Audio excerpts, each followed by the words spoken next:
Shalom, irmãos. Boa noite a todos. Tudo bem? Graça e a paz. Aprove a Deus que estivesse hoje novamente com os irmãos. Estou muito feliz e honrado. E queria mostrar para os irmãos hoje, nessa noite, esse mover de Deus, tanto na história, mas principalmente no presente. Por isso eu queria que os irmãos abrissem o texto no Evangelho de Marcos, no capítulo 2, versículo 1. Amém? Evangelho de Marcos, capítulo 2, nós vamos ler de 1 a 12. É uma história bastante conhecida. Minha esposa falou que eu tenho demandado um tempo de estudo nessas histórias que muitos já viram, né? Muitos já ouviram muitas palavras a respeito, mas eu estou querendo usar em Deus e extrair alguma coisa de diferente. Por isso eu queria falar a respeito deste paralítico de Cafarnaum. Amém? Todos encontraram? Evangelho de Marcos, capítulo 2. Diz assim a palavra: Poucos dias depois, tendo Jesus entrado novamente em Cafarnaum, o povo ouviu falar que ele estava em casa. Então, muita gente se reuniu ali, de forma que não havia lugar nem junto à porta, e ele lhes pregava a palavra. Vieram alguns homens trazendo-lhe um paralítico, carregado por 4 deles. Não podendo levá-los até Jesus por causa da multidão, removeram parte da cobertura do lugar onde Jesus estava, e pela abertura no teto baixaram a maca em que estava deitado o paralítico. Vendo a fé que eles tinham, Jesus disse ao paralítico: Filho, os seus pecados estão perdoados.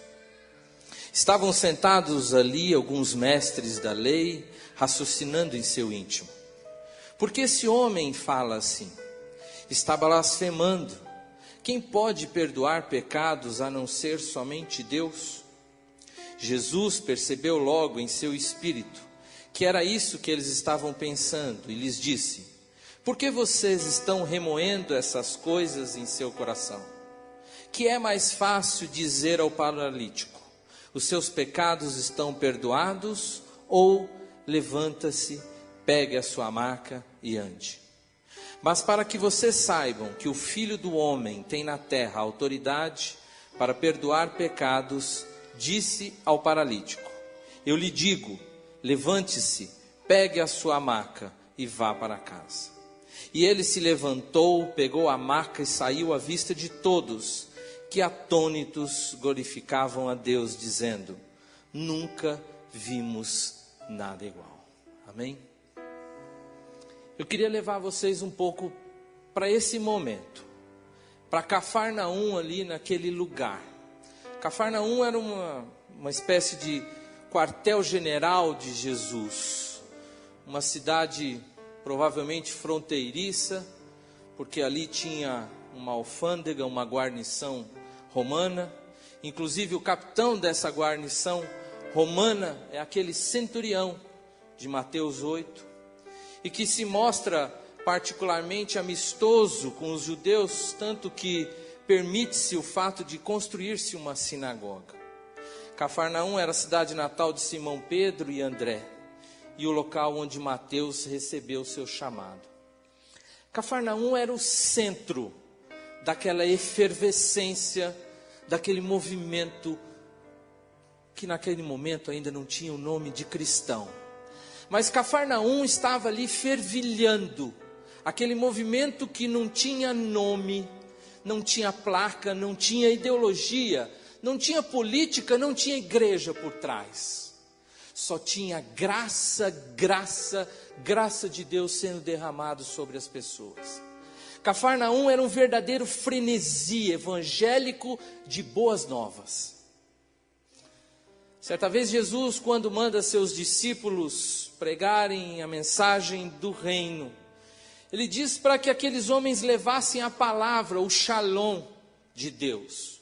E quando eles falam o shalom ali, ele fala de boca cheia, porque ele fala o shalom que significa paz e prosperidade, de tudo para todos.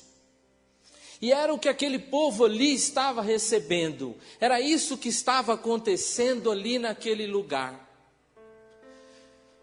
Coisas espetaculares, o poder de Deus sendo derramado, ratificando a palavra de Jesus. O que impactava na palavra de Jesus era o poder de Deus manifestado por ele. Porque se aquele poder não fosse derramado daquela forma, naquele lugar, talvez as suas palavras não soassem com tanto impacto, como se uma espada cortasse o coração. Mas era assim em Cafarnaum e toda a Judéia. Acontecia ali esse movimento. E onde havia nesse movimento apenas bondade, misericórdia, graça e amor, sem explicação, sendo derramado em tudo e em todos. E a grande ênfase desse movimento era a purificação da mente, do coração, a transformação das pessoas, a mudança de atitude que Jesus exigia, o amor ao próximo, o perdão de pecados, o amar o inimigo, compartilhar aquele shalom de tudo para todos. Era isso que causava esse frenesi. Por isso que até, talvez, para que chamasse a atenção de você, eu coloquei ali no Facebook que a história que eu queria contar era daquele paralítico no Circo de Soleil. Era algo que estava acontecendo ali espetacular e que chamava a atenção daquelas pessoas. A mensagem do reino era a tônica daquele universo em Cafarnaum. E toda a mensagem de Jesus ganha ênfase, corpo, tamanho, repercussão, por causa daquele esmagamento de poder que vinha em suas atitudes. E tudo aquilo sendo derramado como uma enxurrada, que descia e levava tudo e a todos. Tudo aquilo que ele fala tem um impacto profundo no coração das pessoas, por causa dessas experiências de poder. Por causa daquilo que ele derramava sobre tudo e sobre todos. São os milagres que acontecem ali que dão um embasamento para as suas palavras. Jesus, por exemplo, encontra um leproso, Mateus 8:1. Quando ele desce do monte, grandes multidões o seguiam, e um leproso, aproximando-se, adorou e de joelhos disse: Senhor, se quiseres, pode purificar-me. Jesus estendeu a mão, tocou nele e disse: quero, seja purificado. E imediatamente, como diz a palavra de Deus, aquele homem foi purificado da lepra. Jesus não só queria, ele toca naquele homem. Ninguém tocava num leproso, porque senão ficaria impuro. E Jesus, ao contrário até da lei, toca naquele homem e aquele homem fica puro. Isso acontece aonde? Cafarnaum. Então, quando Jesus trazia a sua palavra, esse movimento de poder trazia algo que mudava as pessoas. Ele ama aquele leproso de tal modo para mostrar para ele que quando ele quer e toca. Ele não diz simplesmente ser limpo, ele toca naquele homem. Seja purificado. Em outra ocasião, que é relatada em Marcos, mas que acontece ali também, Jesus atravessa o mar, vindo de Gadara, onde tinha ali expulsado, tinha liberto um homem possesso. E mal desembarca quando interpela o chefe da sinagoga, Jairo. Todo mundo conhece. E Jairo era um cara muito legal. Jairo era um homem bom. E vai diante de Jesus, se prostra diante de Jesus e pede: ó, minha filha está doente. E Jesus, com aquele toque daquele homem, vai até ali: vou até a tua casa, Jairo. E todos sabem também que nesse caminho ele encontra quem? A mulher do fluxo de sangue. Tendo voltado Jesus de barco para outra margem, uma grande multidão se reuniu ao seu redor, enquanto ele estava à beira do mar. Então chegou ali um dos dirigentes da sinagoga, chamado Jairo. Vendo Jesus, prostrou-se aos seus pés e lhe implorou insistentemente: minha filhinha está morrendo, vem por favor, impõe as mãos sobre ela, para que ela seja curada e viva. E aí Jesus vai derramar graça. E era por isso que multidões seguem Jesus naquele frenesi, porque além da sua palavra entrar e penetrar nos corações como uma espada, o seu poder era derramado incessantemente. E naquele caminho uma mulher o toca. E Jesus para aquela caminhada: quem me tocou? E o que eu acho interessante, que aquela mulher, ela conhecia muito bem a palavra. Primeiro porque ela fica tanto tempo em retiro, porque ela sabia que ela estava impura, como diz a própria palavra de Deus, né? Ela não podia tocar em nada, em ninguém. E ela reconhece, porque ela conhecia a palavra, Jesus.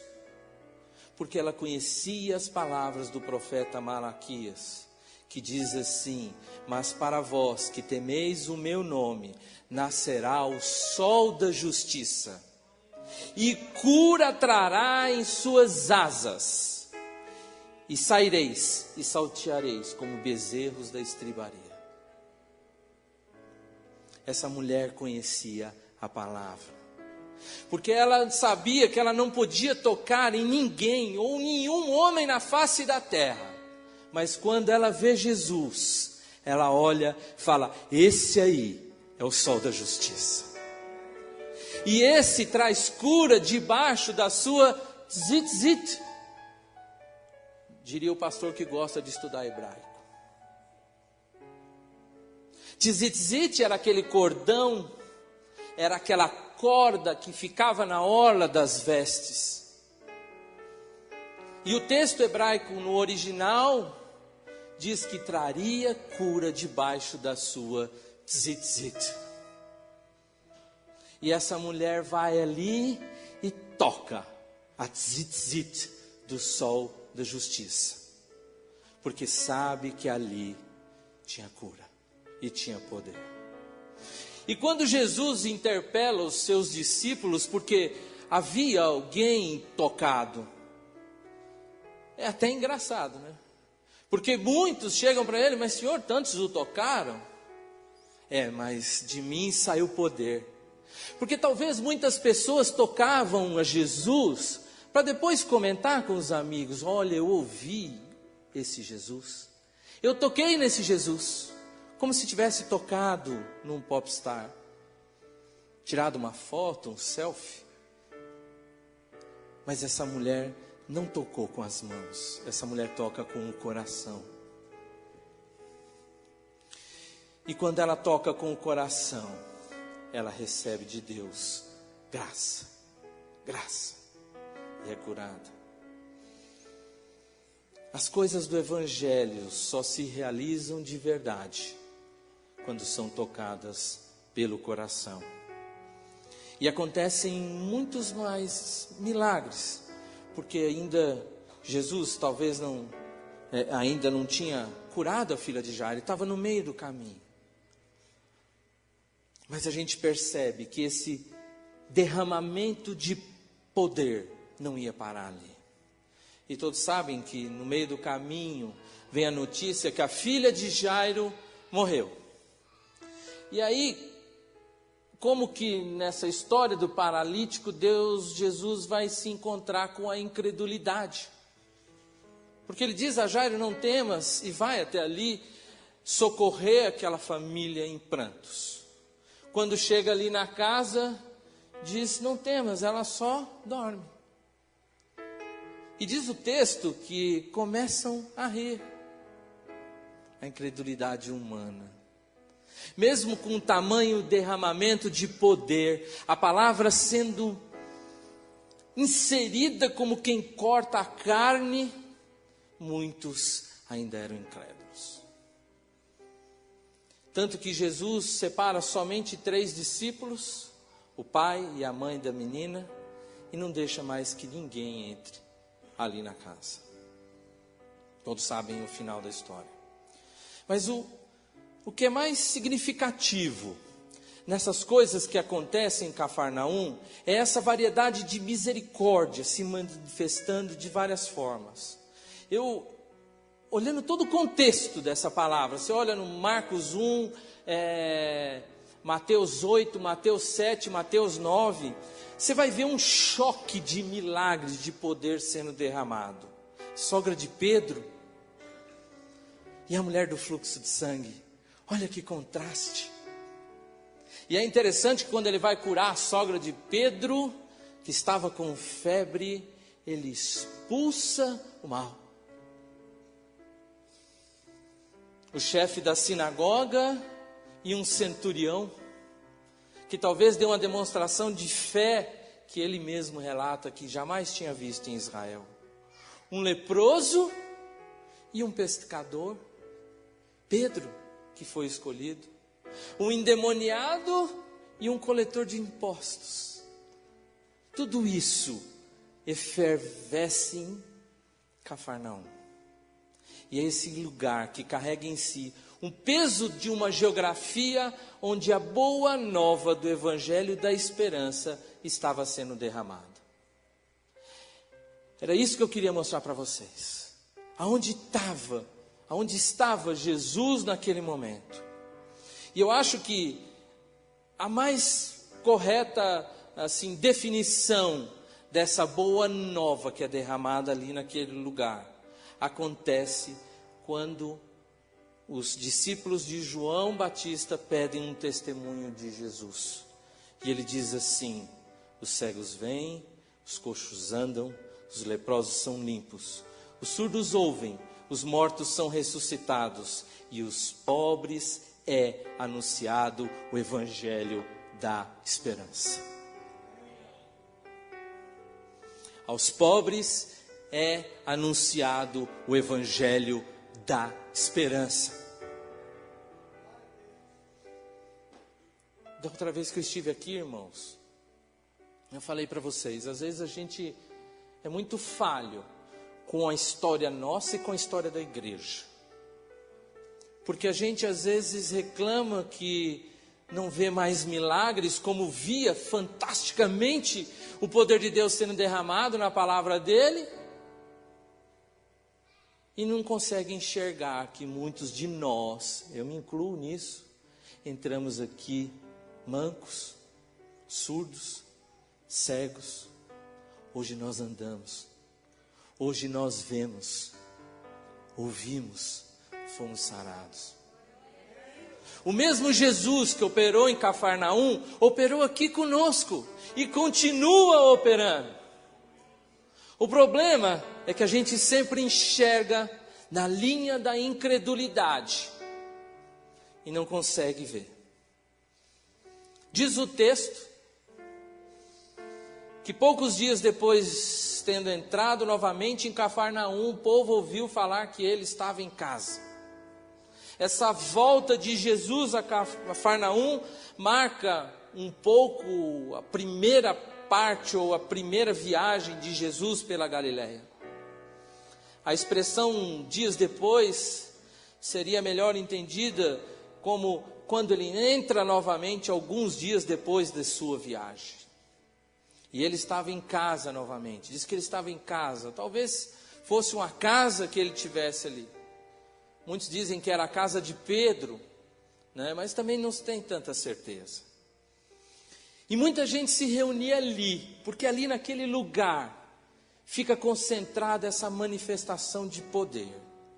Então muita gente se reúne, de forma que não havia lugar nem junto à porta, e ele lhes pregava a palavra. É interessante que Jesus causa isso e aquelas pessoas todas queriam estar ali e ouvir a Jesus. E muitas vezes a gente vê talvez a igreja vazia ou com poucas pessoas, porque nós não temos o mesmo interesse de ouvir a palavra e ouvir a manifestação do poder de Deus. Difícil talvez ao entrar alguém aqui pelo telhado, com a igreja cheia.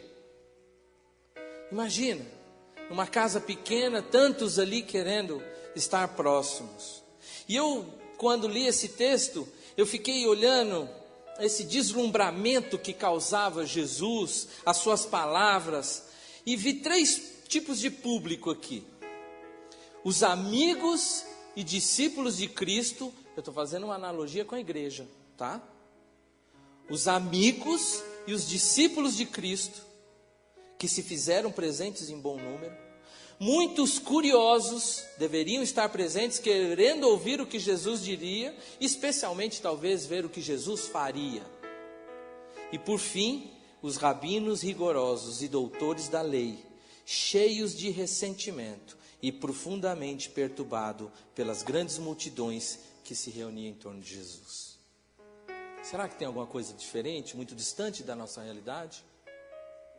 3 tipos de público. E diz o texto que vieram alguns homens trazendo-lhe um paralítico carregado por 4 deles.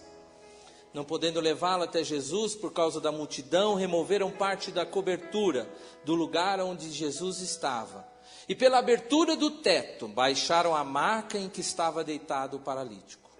Vendo a fé que eles tinham, Jesus disse ao paralítico: filho, os seus pecados estão perdoados. Acontece algo muito assim emblemático aqui. Um gesto que traz em si o significado da fé. Em teologia, quando a gente estuda a hermenêutica, que é aquela arte da interpretação, uma das regras que a gente utiliza para interpretar, para olhar um texto, é olhar os movimentos do texto. E aqui existem 3 movimentos do olhar de Jesus, que dizem muito a respeito desse texto. Diz o texto que Jesus dirige seu olhar para 3 direções. A primeira, Jesus estava olhando para onde? Para cima. E o texto diz assim: e vendo-lhes a fé. Quando Jesus olha para aquela atitude daqueles homens, ele vê a fé. E a fé é dom de Deus. Isso não vem de vós.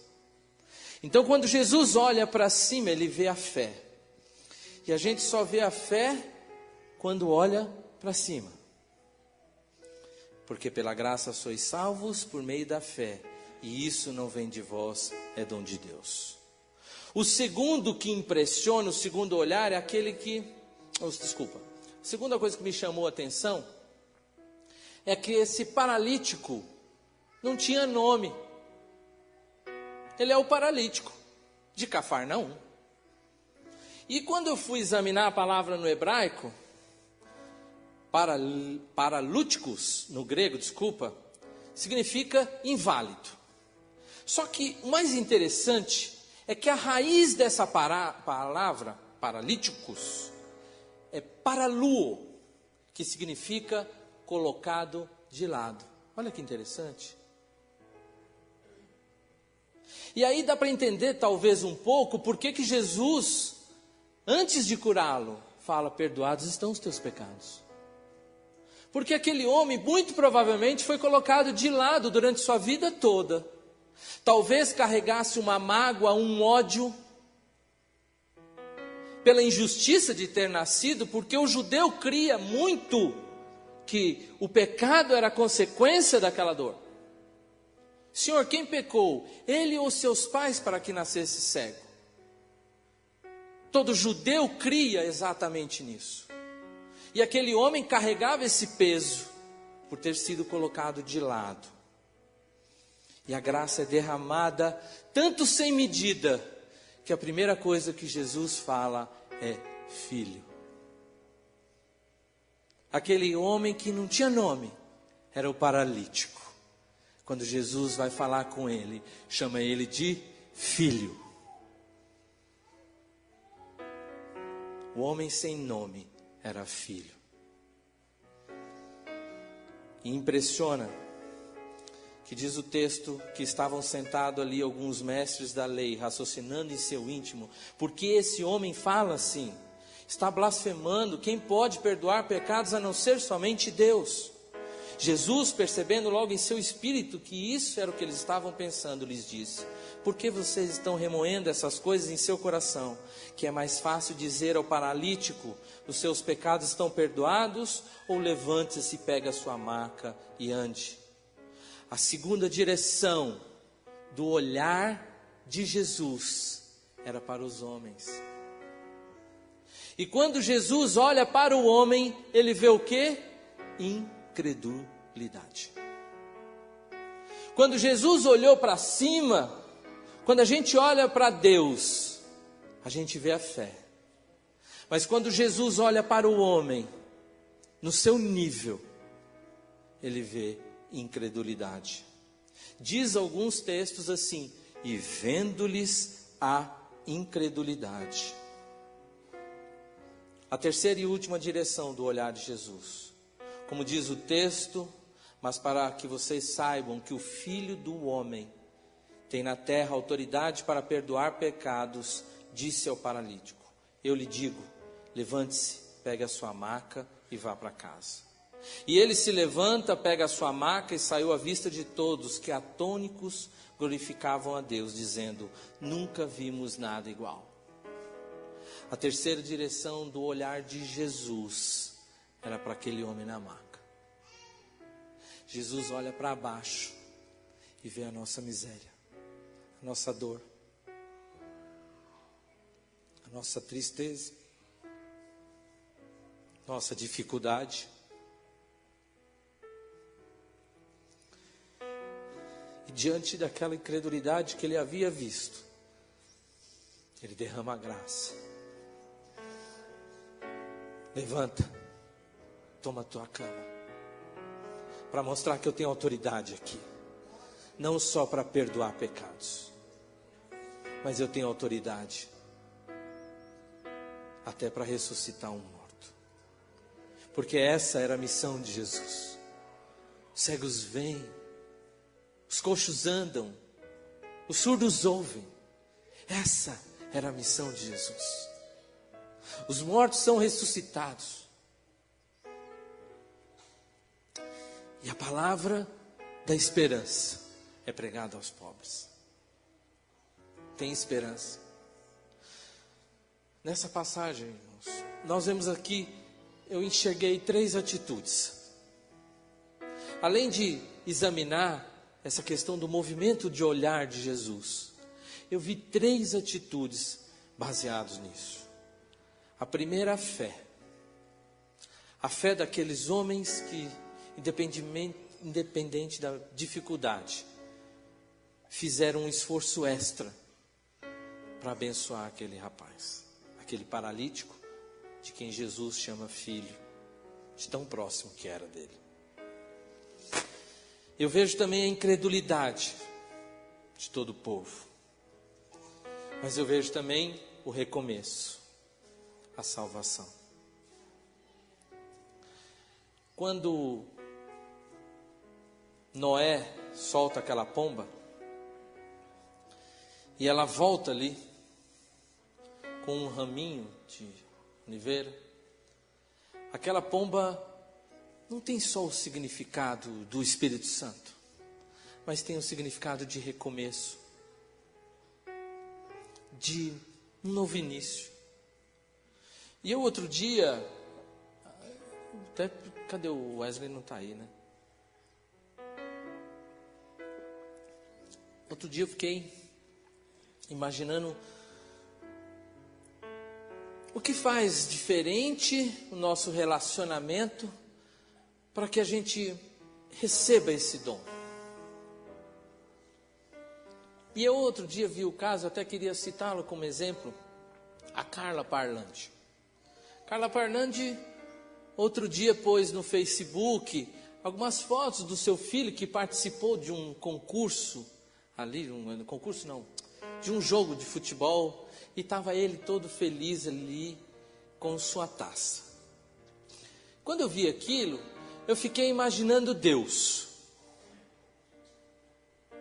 A Carla Parlandi não jogou nem Wesley, graças a Deus, senão talvez não teria ganho.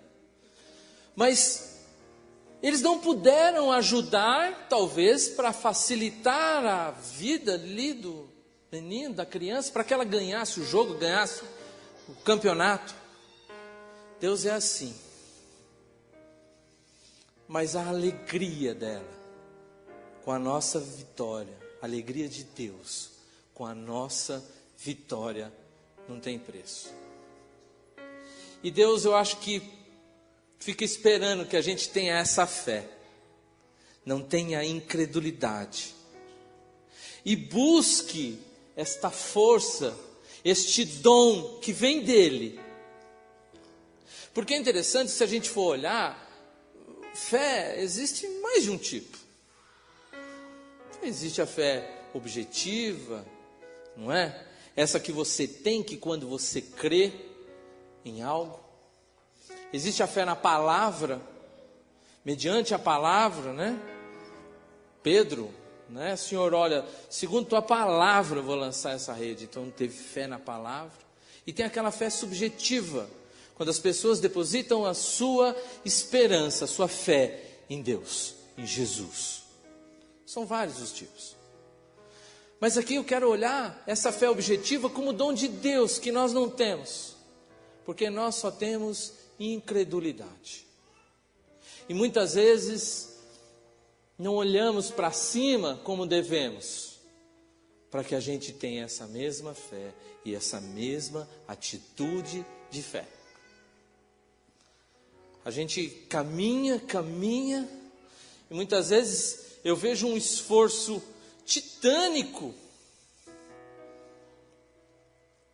da liderança da igreja para levar a gente a caminhada de fé. E muitas vezes a gente não entende. A gente acha que é um rito vir orar, sei lá, aqui 11 horas da noite, 10 horas, fazer um jejum, não sei. Mas muitas vezes são mecanismos de busca para olhar para cima. Tudo isso que às vezes a gente faz, nós fazemos para olhar para cima, para que a partir daí a gente tenha uma atitude de fé. É essa a nossa caminhada. Eu sonho, quando eu estava escrevendo isso, eu sonhava com essa Cafarnaum aqui. Quando as pessoas parassem de olhar no nível do homem, passassem a olhar para Deus, e passassem a enxergar, e a ter atitudes de fé, isso aqui ia ser um frenesi. Não ia parar de entrar gente aqui, querendo ver isso, sentir isso, estar aqui, próximo desse Jesus.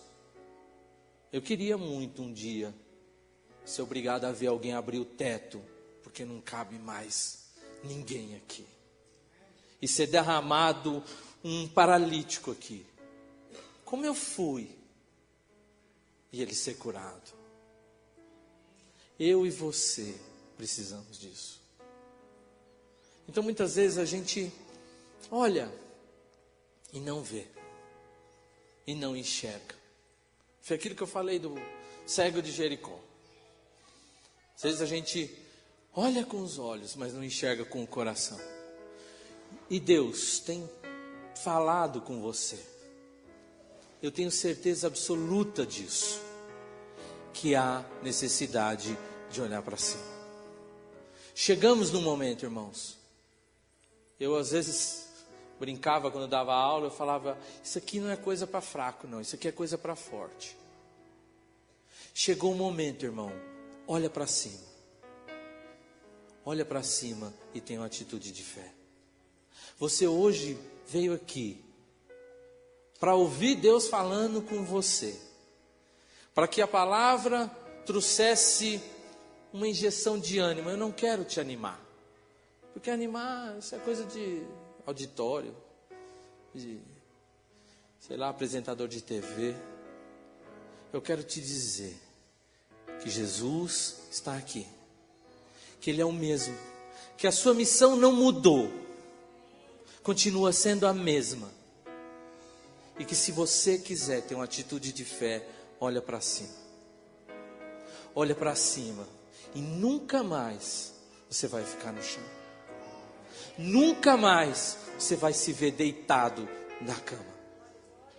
Porque você vai ver Jesus abrindo as portas para você, te curando, te libertando, te salvando. Porque é interessante que toda palavra, às vezes, final, essa palavra te salvou, esta fé te salvou, e a gente às vezes é salvo sempre, e não percebe isso. Fica de pé, irmãos. Eu queria orar com você agora, e queria, junto com você, pedir para que você olhe para cima comigo. Olhe para cima. Eu posso ser apenas um mensageiro. Quem pode tudo é Jesus. Ele pode levantar você. Ele pode curar você. Salvar você. Se você veio hoje aqui, esse mesmo Jesus de Cafarnaum está aqui no Ministério Shalom. A mesma cruz que traz o seu significado está aqui. O mesmo poder de Jesus opera aqui. Creia, irmãos. Creia. Olha para cima. Deus, graças te dou, Pai. Senhor, nós te pedimos nesta noite, Senhor, que teu Espírito, Pai. Oh Deus, olha para nós, Pai. Levanta cada um de nós, Pai. Talvez muitos de nós estejamos deitados numa cama, Senhor. Por isso nós te pedimos, tem misericórdia de nós, Pai. Chama cada um de filho nesta noite, Pai. Chama os teus filhos, Senhor, perdoa os nossos pecados, Pai. Leva, Senhor, para longe todas as nossas iniquidades, Senhor, e tenha misericórdia de nós. Filho de Davi, tenha misericórdia de nós. Pai, nós te pedimos porque sabemos que isso é um dom teu. Pai, acrescenta-nos a fé. Deus, coloca sobre nós esse dom que parte do teu trono, Pai. E a partir de hoje, Senhor, transforma os nossos corações. Nos faz melhores adoradores. Nos faz melhores discípulos e filhos, Pai. Não nos deixe de chamar de filhos nessa noite. Em nome de Jesus, que o teu poder, a tua graça seja derramada sobre tudo e sobre todos. E que todos nós saiamos nesta noite com o teu shalom. E que este shalom seja infinito em nossas vidas. E que em nome de Jesus faça com que saibamos a nossa necessidade, olhar para cima. Em nome de Jesus, Pai, nós te pedimos. E é em nome de Jesus que nós te agradecemos, Senhor. Amém.